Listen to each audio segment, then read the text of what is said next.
Is she really bitching or is she just sexually frustrated? So I had a driver the other night from a car company. This driver, as soon as I got in, I'm like, hey, how you doing? How's things going for you? You good? He immediately tells me that he's frustrated. He's living with his daughter's mom, his kid's mom.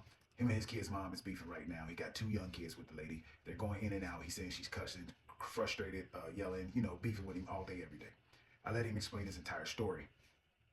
After he got done with the story, I just simply asked him, I said, is she actually upset and angry at you? Or is she really just sexually frustrated?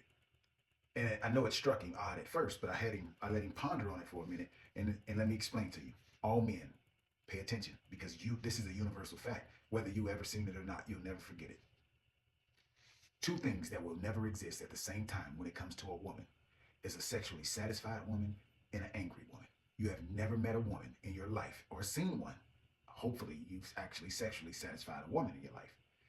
If you have never seen a fully sexually satisfied woman upset. Not angry, not cussing, not bitching, not nagging, not anything.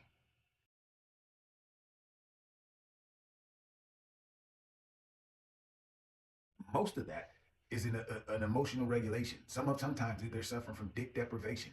It is the women who are unsatisfied, who want rules and parameters in place as to what they can and can't do. Any woman who's had that button pushed all the way in will look dead at you in the fucking eyes and say, what you want me to do?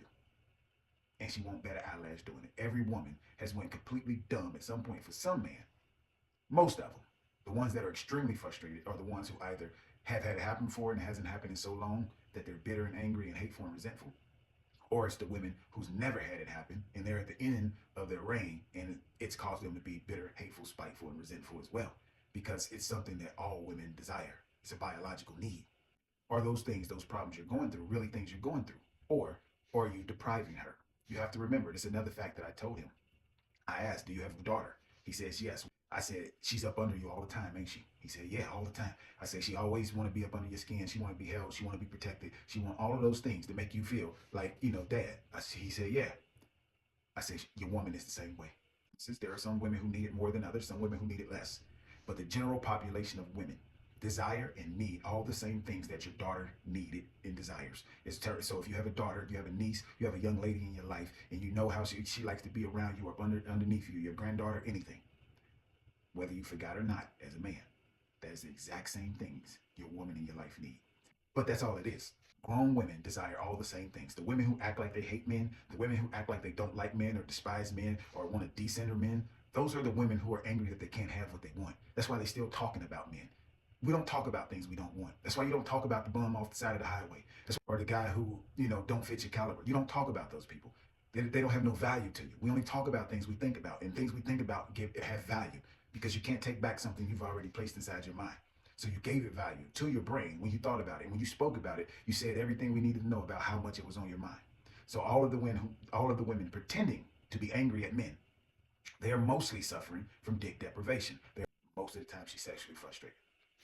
If you think about how you treated her, how often you had sex with her when you met her, how often you flirted with her, said dirty things, or all of those things, and think about how less of much you do those things now, then you will see there's a void there that you need to refill, and it will completely recalibrate and change what she reverberates back to you.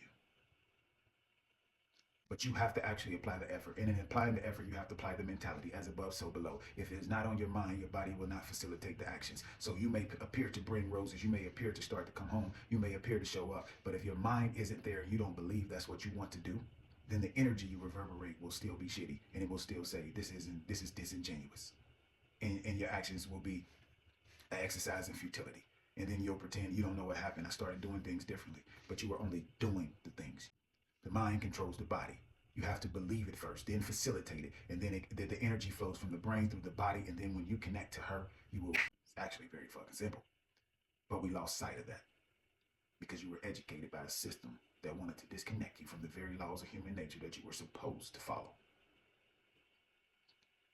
She's just sexually frustrated.